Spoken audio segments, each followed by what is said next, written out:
morning. Welcome.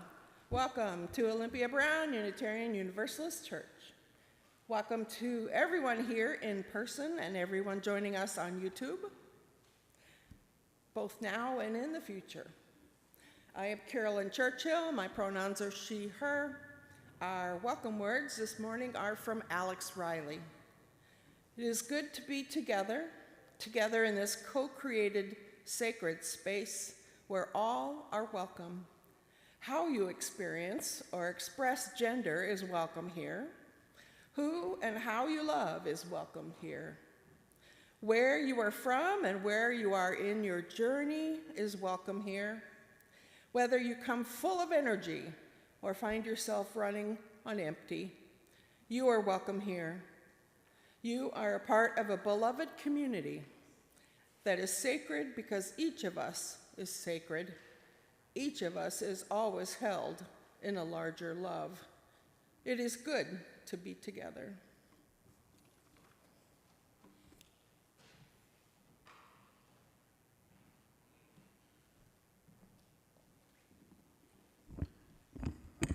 All right. Hello, everybody. Good morning. Our chalice lighter is Jax, taking care of business over there. I want to read,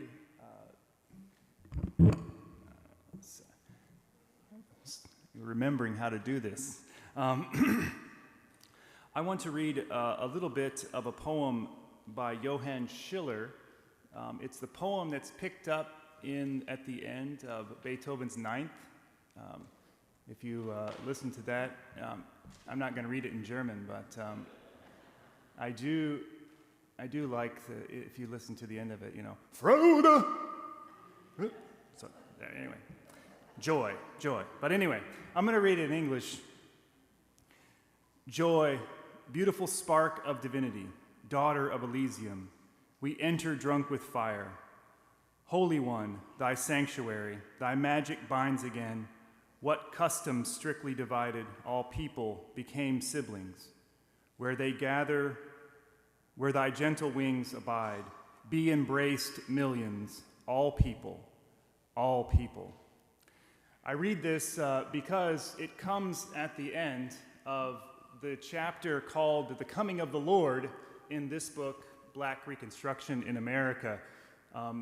Du Bois in this book, whenever slavery ends, his chapter title is The Coming of the Lord. And he spent time studying in Germany, so he had a little bit of a fondness for Beethoven and Schiller and that sort of thing. So he ends this chapter talking about the formerly enslaved people coming out of slavery, this hope of being embraced, this hope that perhaps democracy might be for all, this hope that the flame, the spark of humanity would spread across this land.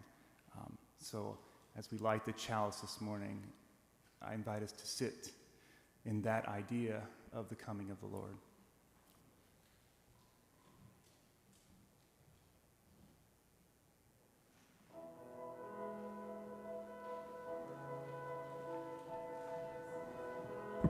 Our hymn is Blue Boat Home, number 1064.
And now it's time for the message for all ages, so if all the children and those young at heart can come on forward.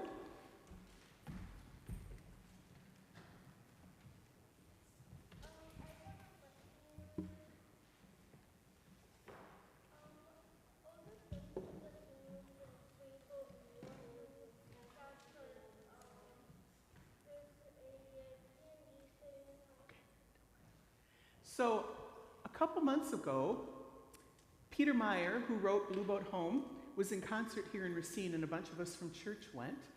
And at the concert, he told us that he has a new children's book out. And so, that's what I'm reading this morning. It's illustrated by Sue Todd. The illustrations are amazing. If you don't know Peter Meyer's work besides Blue Boat Home, look him up online because he's got amazing music that's absolutely beautiful.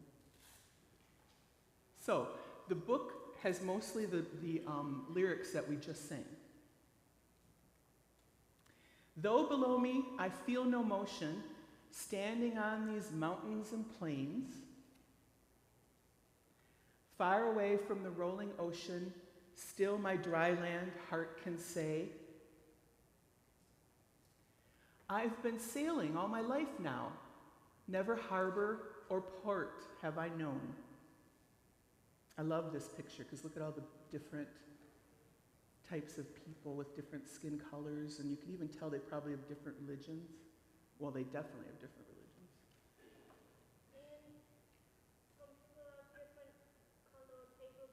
They have different colored paper boats. Yes, they do. The wide universe is the ocean I travel, and the earth is my blue boat home. Sun my sail and moon my rudder as I ply the starry sea. Leaning over the edge in wonder, casting questions into the deep. Drifting here with my ship's companions, all we kindred pilgrim souls, making our way by the lights of the heavens in our beautiful blue boat home. Again, look at all the people, all the different people. I give thanks to the waves upholding me, hail the great winds urging me on, greet the infinite sea before me, sing the sky my sailor's song.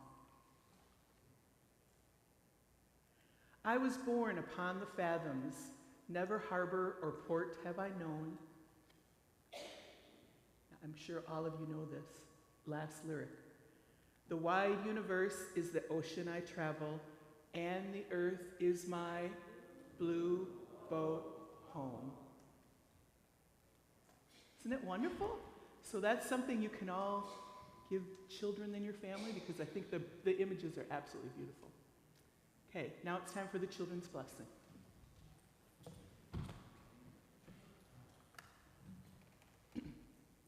We are blessed. We are blessed by being. We are blessed by being here. We are blessed by being here together.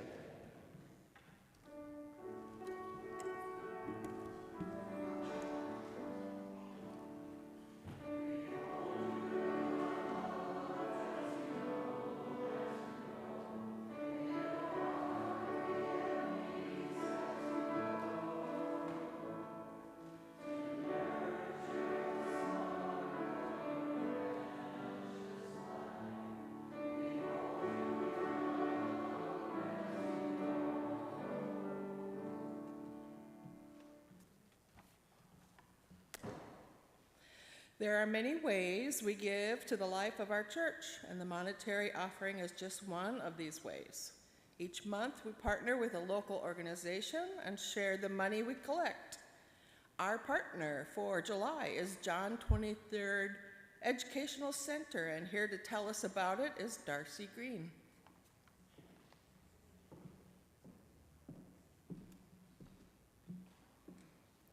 Hello. Hello and good morning. Thank you so much for having me. It's really exciting to be here and see everybody. So I've been at John 23 just for 2 years now. It's been an amazing experience, and the kids that come there are more amazing. So I'd just like to share a little bit about who we are. So at John 23 Educational Center was established in 2009, just after San Juan Diego School had closed. So we're on a mission to prepare students for graduation and the necessary skills for success in the workplace and in higher education. Our main focus is helping students with their homework and providing one-to-one tutoring. The majority of our students are in middle school, but we are available to students 4th through 12th grade in Racine. Our programs are free, and we welcome all students regardless of race, religion, and background. After students have completed their homework, they transition to the enrichment program. The heart behind this program is to expose students to different experiences and help them develop valuable skills to benefit them in their life and career. We hope that by also introducing them to real people with different backgrounds, we can broaden their sense of what's possible after they graduate and their understanding of this rich community. We have a meal once a week with our students. The meal is made by a staff member, or we have a cooking segment with our students. Valuable lesson of reading a recipe, shopping for the ingredients, following the steps, and sharing a meal with their peers and staff. The result is sharing stories, eating a healthy meal, and having a sense of belonging. We recently introduced a platform, an assessment platform, to gauge where students are in reading and math. What we realized last year, while trying to help students with their homework, became very challenging since we didn't know how well they could read or their understanding of basic math concepts. With this platform, students are assessed the first day they attend the center, and then again at the end of the school year in May. The assessments revealed some of our 6th graders were reading at a 2nd grade level. Several students were not reading at grade level. Helping our students increase their reading and comprehension resulted in adding a reading program. Read to Succeed was created and provided students an opportunity to grow in confidence by reading out loud. Many of our students improved 1 to 2 reading levels. This is most likely due to our emphasis on having the students read one-to-one with a volunteer or staff member for 15 to 20 minutes daily during their time at the center. Students were encouraged to start with a book that was at their reading level and work up from there, building their confidence and getting rewarded along the way. Another component to the enrichment hours are social-emotional learning program. At the center, students learn the basics of planting a garden.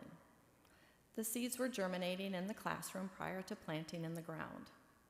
The benefits to this workshop enhance fine motor skills, promote physical activity, and provide opportunities for stress relief and mindfulness.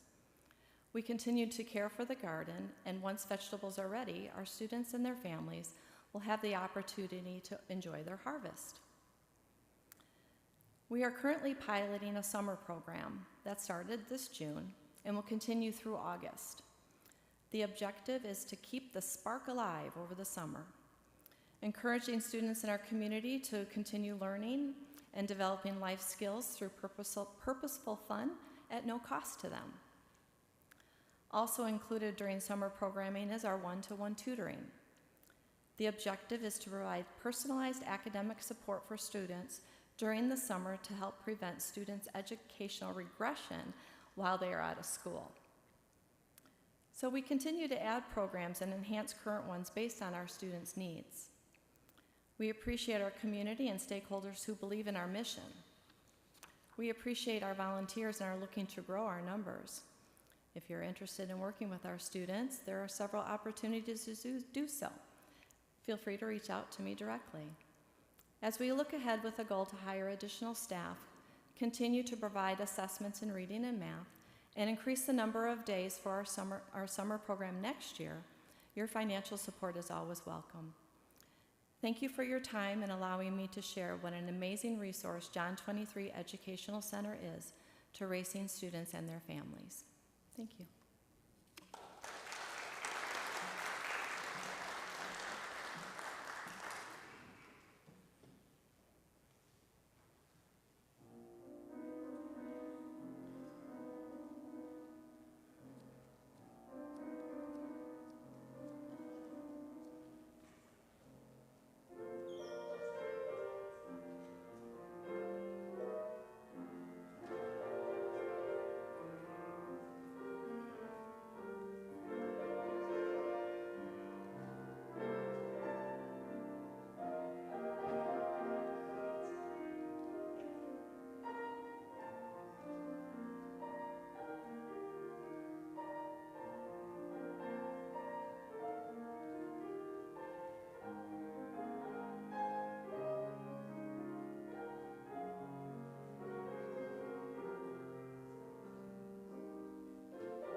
Part of being in community, excuse me, part of being in community is sharing our joys and our sorrows with one another. We draw strength from celebrating the joys of each other's lives and lending support, comfort, and care when we experience one of life's many sorrows. We offer you 2 different ways to express your joys and sorrows today that may be on your heart this morning, spoken and unspoken. If you would like to share a spoken joy or sorrow, I'll ask you to come forward to the microphone first, or you may raise your hand and a microphone, maybe we don't have one working today, will not be brought to you. You'll have to come up here. Once the spoken joys and sorrows are finished, you may come forward and light a candle to represent the unspoken joy or sorrow that is on your heart. Please remember that our services are being streamed online, so please be sure that any spoken joy or sorrow you share is one that you are comfortable sharing with the wider community than just inside these walls with us this morning. Those that would like to share spoken joys or sorrows may come forward at this time.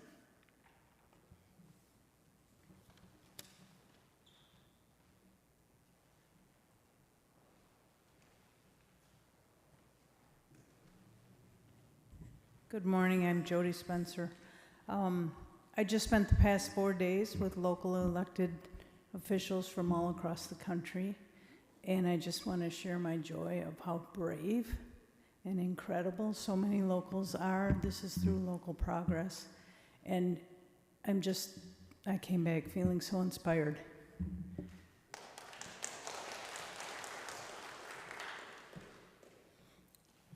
Morning, Addison Tower.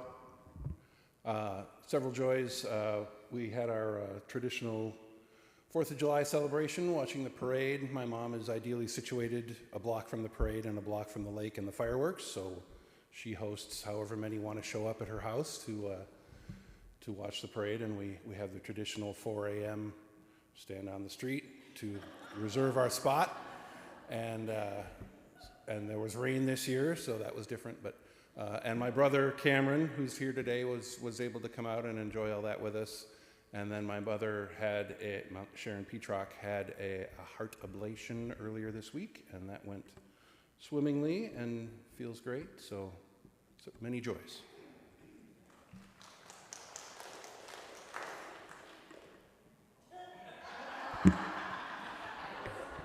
Hi, Brana here.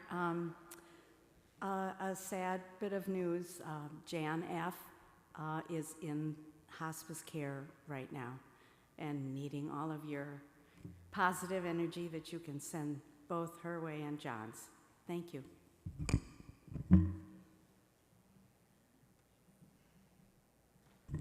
Hi, Mary Beth Selke. I have two joys. One, I know Darcy personally, and she is wonderful and dynamic and has done so much for the center. I've mentored there since it started in 2008. Second joy is I'm the coordinator for Family Fun next Saturday. Please bring your children and family and friends. Cheryl McCrary's band will be there. We'll have face painting, free food as long as it lasts. The beer garden will be open and playground, and Culver's will bringing ice cream. So hope to see you Saturday between 11 and 3 at Island Park.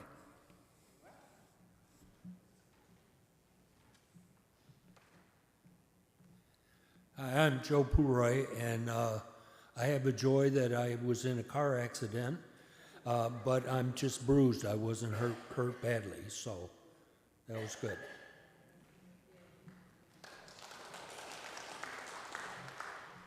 I'm Mary Graham. I have two joys. Church work is slow, but our sign is out front.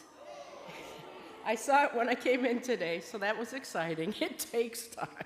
As long as I've been on the board, we've been working on that. And then I'm not on the board anymore. And that there are people out there who understand agriculture, our system, and want to save the bees, because I have bees in my wall, but I was with a bee rescuer yesterday, and he's totally confident he can save the bees.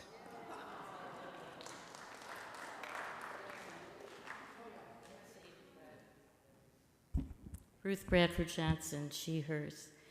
So several weeks ago, I told you that our 44-year-old son, Todd, is having deep brain stimulation surgery for his Parkinson's disease, and that will be tomorrow. So I ask you all, just as you did when he was dedicated in this congregation, to uphold him in your thoughts. Thank you.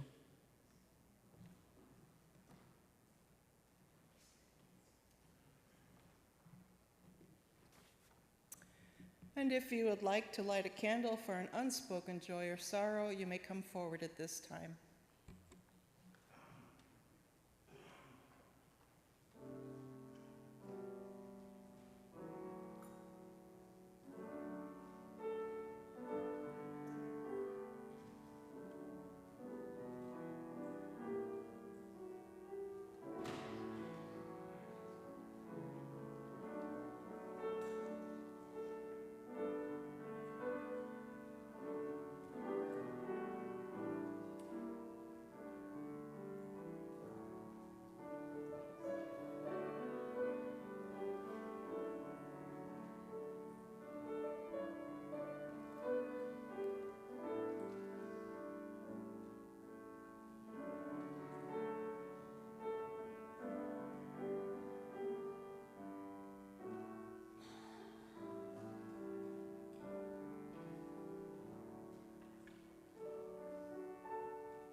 we light one final candle for the joys and sorrows that are on the hearts of our beloveds joining us online.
So I'll just let you know, I'm still on vacation. I came here to be with you. Yeah. I rode my bike here this morning. I'm still sweating, so it's not nervousness or anxiety. Don't worry about that. Just not enough cool down time. Before I left on vacation, though, I was talking to Diane Lang, who was about to go to you all's General Assembly. She said she'd be back this week.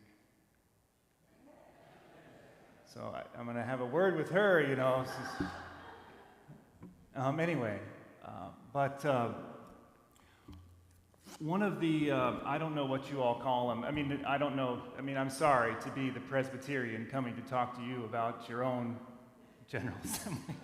What the UUs are doing in the world, you know, take it up with Diane. She's not here. No, just, sorry.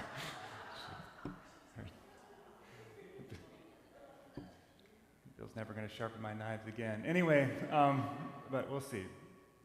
But one of the resolutions that they took up that is the intention is to study this theme for the next 3 years through a lot of resources that were provided, is the theme of abolition. And I've spent, you know, a number of years thinking about that theme in different ways. And I guess what I would like to do is just kind of well, my attempt will be to offer you some encouragement in thinking about this theme and embracing this call from the UUs to think about this and to think about what they're calling abolition as faith formation, as actually following the practices and the themes of what abolition has come to mean, not only in the past in this country, but currently, and how it speaks to our way of developing faith in who we can be as people, who we can be as community, and who we can be as a world. I say I was going to try to do it because I'm not convinced now that I'm standing here that I've chosen the best path forward for this. But it's something that I like. So we make we make the personal universal, hopefully, and it works for you all too. Most of us, when we hear the word abolition, and I think many of us, I know that being here in this church and having your community here as well embrace the abolitionist tradition that comes out of our two congregations. We have that history not only here in these congregations, but in this city. We can look back, we can go find plaques and signs and go to the museum and take the Underground Railroad tour. We can do all of those things and remember what it meant to be in opposition to slavery and wish to abolish it. But again, when the word was picked up post-slavery, when slavery had been abolished and the word kept being used, it was about eliminating something, but it was also about building something else. I know that the strict definition of the word doesn't necessarily lend itself to that, but it was the spirit of what was happening at the time that gave it a sense of not just destroying or abolishing, but building. So I want to read a passage from this book, Black Reconstruction in America.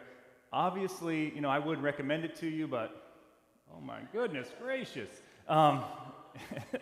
There's a lot going on here. I still would recommend it to you. It's an incredible book. W.B. Du Bois wrote this in the 30s. He wrote it to counteract and to go against all the propaganda that was coming out post-Reconstruction and during Reconstruction, basically saying the through line was, okay, we gave these people their freedom and look what they did with it. They couldn't handle it, so we have to take back control and we have to redeem all that's been broken and we have to basically re-enslave everyone again, and make sure that we keep making money. That's the gist of that line of reasoning. And so he wrote this book to counteract that theme and those historians. And it's incredible that he was able to produce this book because at the time, in the 30s, you went to a research library, you went to an archive as a black man. Not often that you could get into those archives and into those places. And so the way that he was able to compile even the records and everything that he did just to get to this place of writing this book is quite incredible in and of itself. But then his actual amazing way of writing is a whole other story. But I want to read this passage, which is a little bit long, but I'm sure you'll forgive me.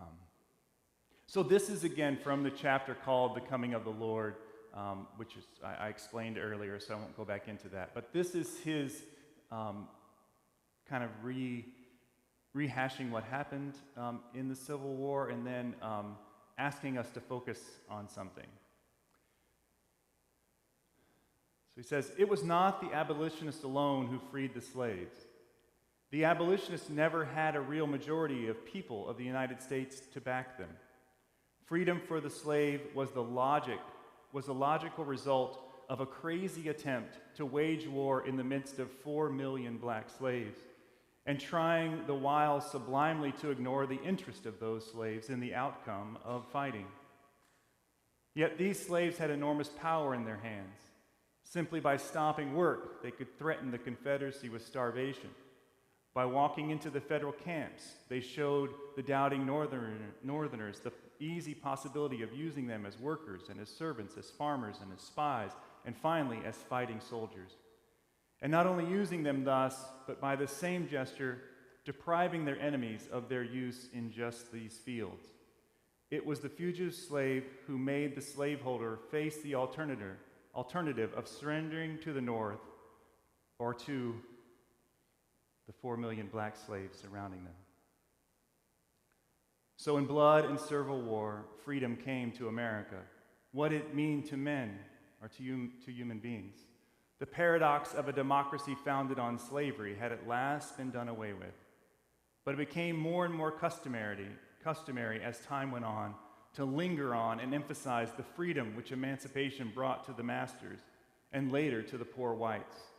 On the other hand, strangely enough, not as much has been said of what freedom meant to the freed, of the sudden wave of glory that rose and burst above 4 million people, and of the echoing shout that brought joy to 400,000 fellows of African blood in the North. Can we imagine this spectacular revolution? Not, of course, unless we think of these people as human beings like ourselves.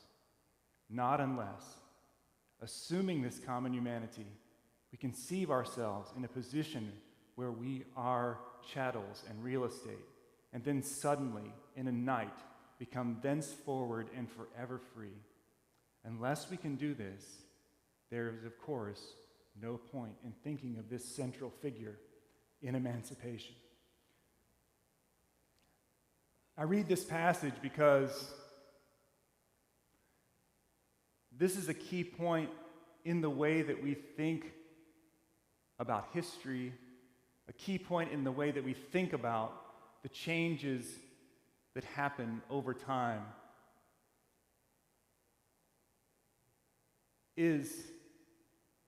Do we think about what it actually means for the people who are being liberated, for the people who are being free?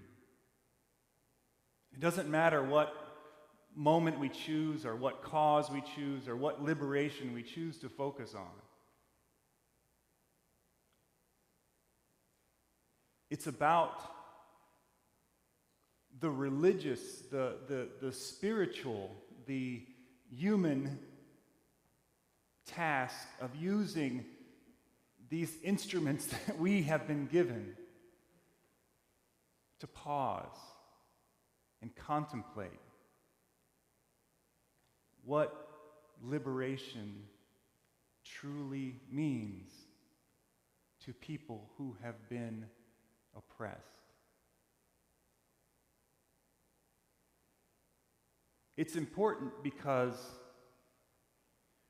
we do have a tendency, and let me tell you, my son is going through high school. Well, one just finished and one's in high school right now dealing with, the way that U.S. history is taught. He comes home every day, and we have to have a whole nother conversation about it. But the focus does tend toward, what did the president do? What did this white person think or that white person think? What did it mean for our country? And what happens when we do that is we end up right back where we are right now. Over and over again, we miss the chance to really hold on to what liberation and freedom and equality and shared humanity could really be like for everyone.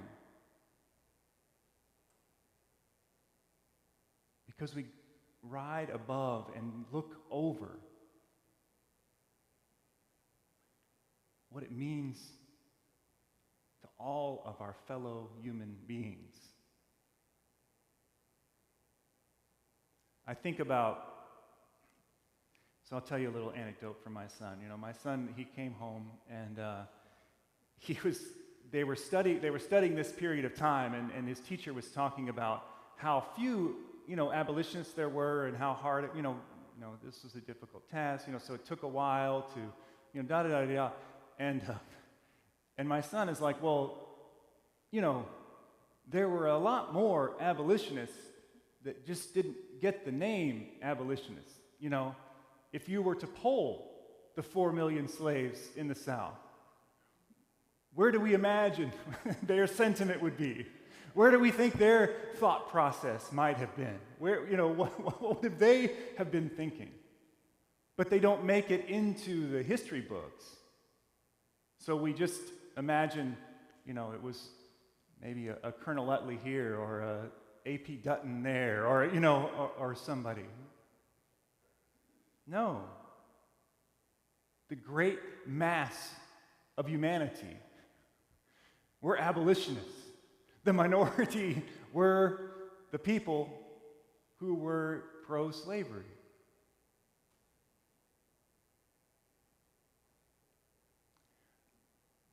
He goes on in this chapter to talk about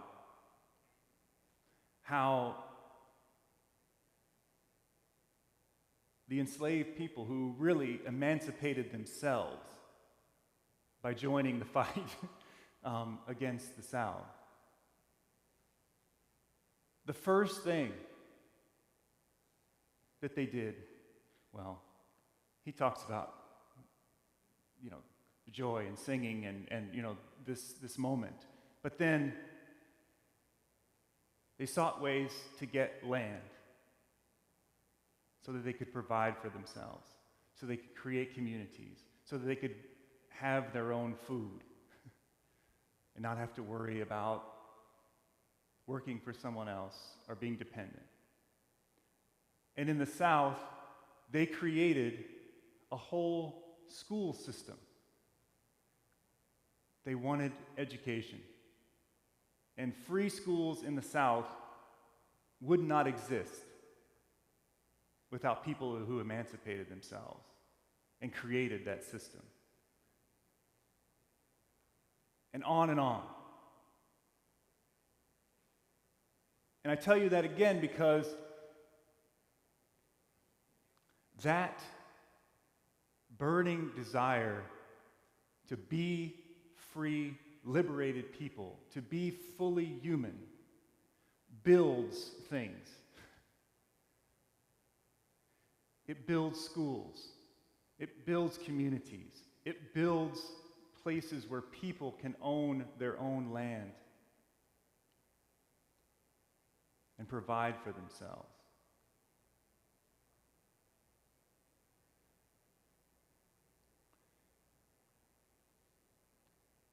We all know some of the rest of the story, that much of that was stripped away.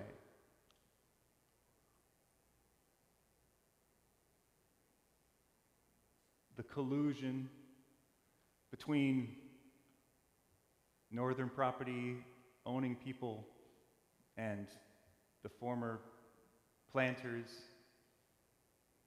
to come together and figure out how they could make the most money is what won the day. But he talks about the period of Reconstruction. And there was a group of people that he calls abolition democracy. They were people in Congress, they were people in the state houses, there were progressive locals all across the South that fought for the idea that you could really have a land where everyone had dignity, their humanity, their freedom, the ability to sustain themselves, to be sovereign over some little piece of something, to make their world work. And I want to argue with you that all of the resources, all of the things that the UU is presenting to you, I got most of the books. If you see the book list, you can borrow them from me. I got most of them. But the spirit of it, the spirit of what abolition is being characterized as today, builds on this idea. It builds on the idea that we can build communities where people are educated, where people are fed, where people are cared for, where when people are harmed, we find ways to care for those harmed and the ones who did the harm. I know that when you hear the word now, it also, most of the time, people are talking about abolishing police or abolishing prisons or these things. And I know that that is hard to come to terms with because I won't get into, I could do a few more sermons, especially, because a lot of, well, anyway. Whew. Anyway. The Christian background to some of the ways we deal with this is a whole other thing that you guys might sympathize with. We could bash our Christian theology. No, I'm sorry.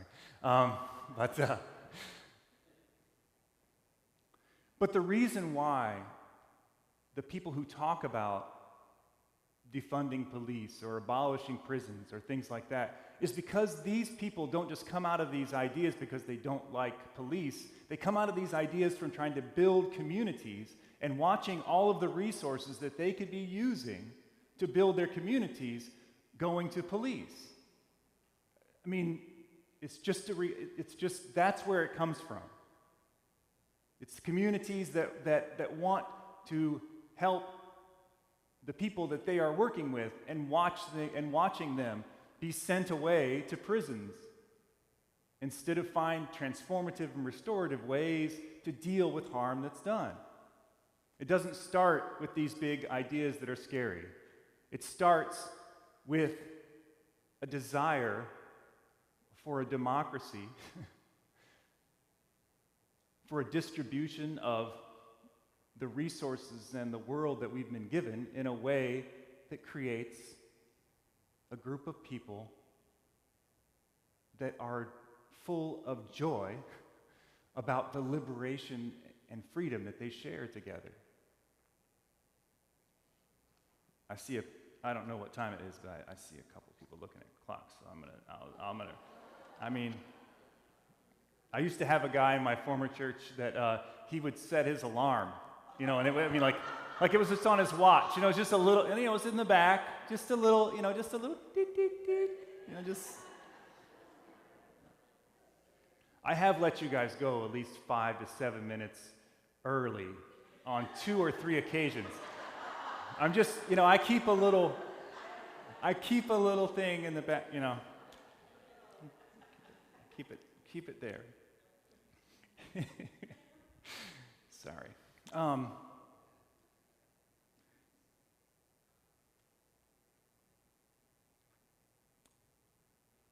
just want to end with this,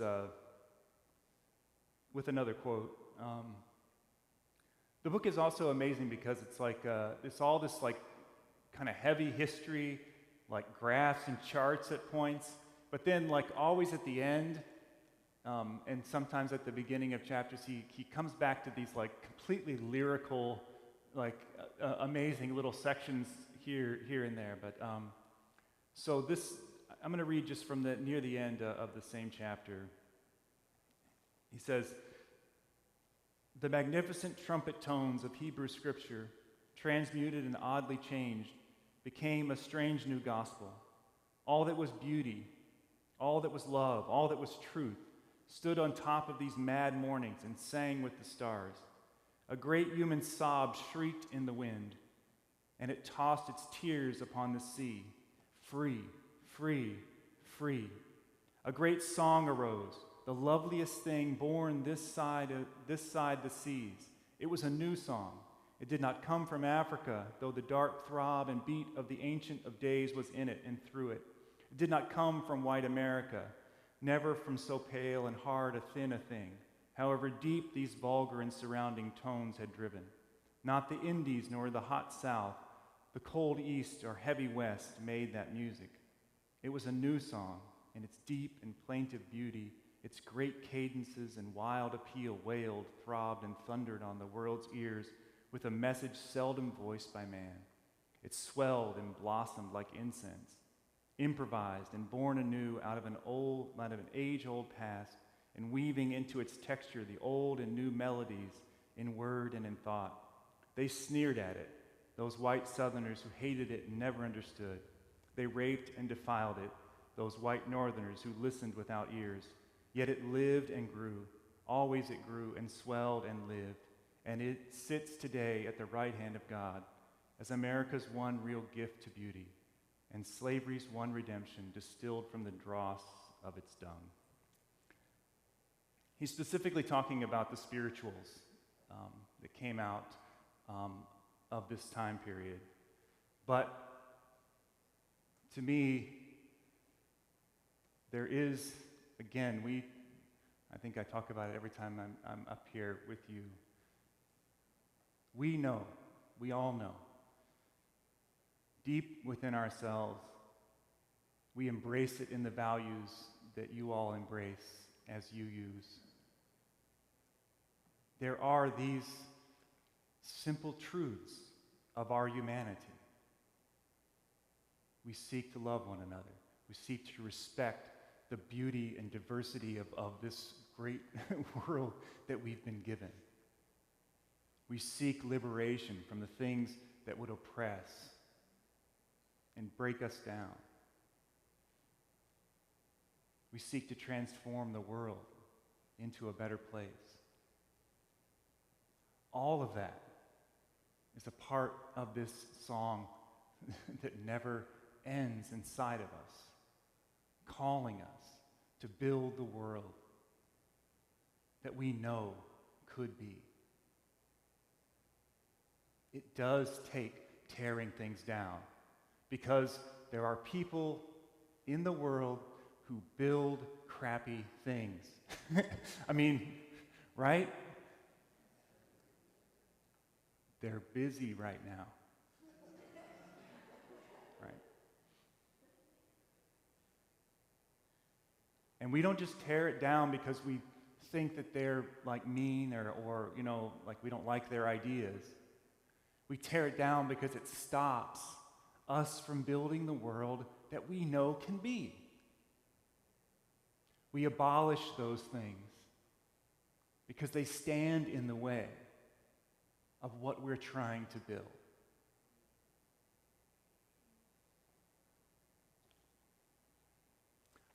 I'm going to announce the song this time, but I got to find my announcement sheet. I know it's called The Fire of Commitment, and it's hymn 1028.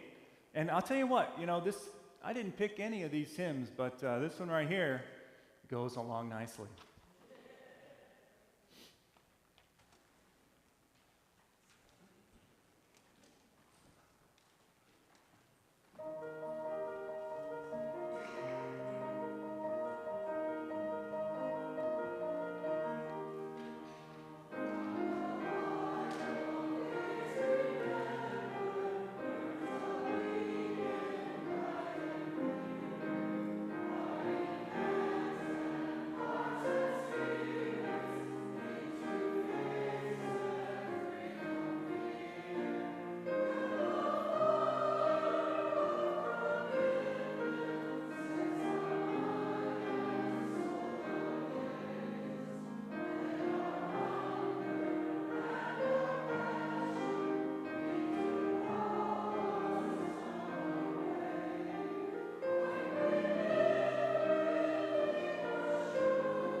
that's dead.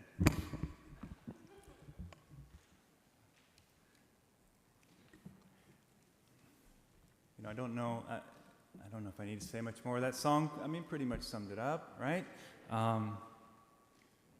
Yeah. And you all know, we have, right, we have this fire of commitment inside of us.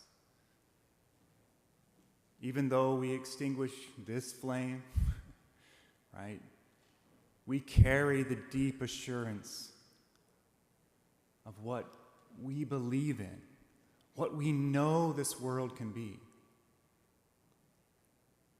It takes us from this place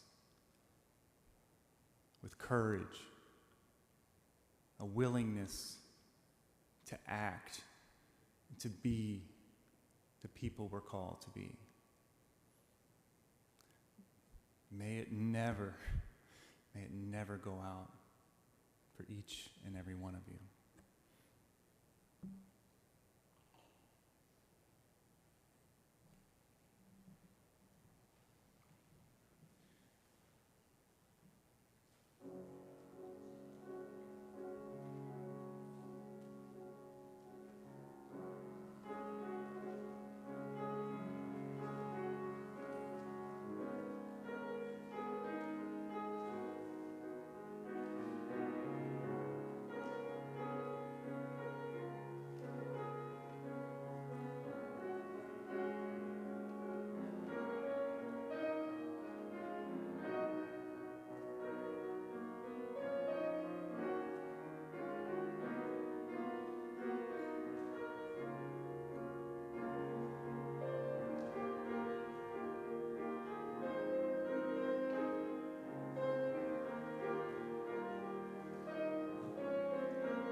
Thank you, May, for your beautiful music. First of all, I would like to acknowledge a guest we have with us today. You may remember him from last year. As an intern, he did a service here. Ron, I'm sorry, I don't remember your last name. And he's in town for a family reunion. So glad to have you with us. Today is the deadline for paper raise right orders. See me if you need a form. Next Saturday is the showing of the documentary film Cycle we heard about last Sunday. There is a link in today's email with more information and to purchase tickets. Next Sunday, there will be no service here in the sanctuary. We are invited to join Sacred Journeys for their 9:30 a.m. service at Meadowbrook Country Club.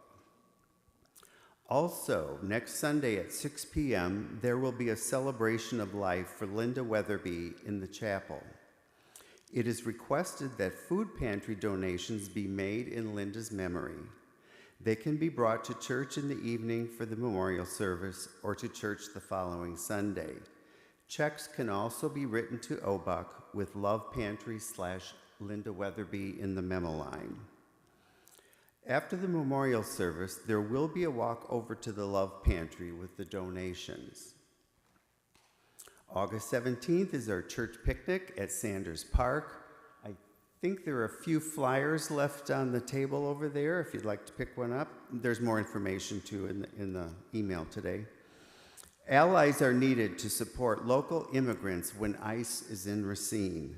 The Social Justice Committee invites you to attend the training they are co-sponsoring with Voces de la Frontera next Saturday, July 19th, to be part of an emergency response team when ICE is in Racine. The training is from 10 to noon in Erman Hall. Contact Diane Lang to reserve your spot. Good Shepherds have new leaders. Patty Riemann and Joe Puroy have offered to lead this team.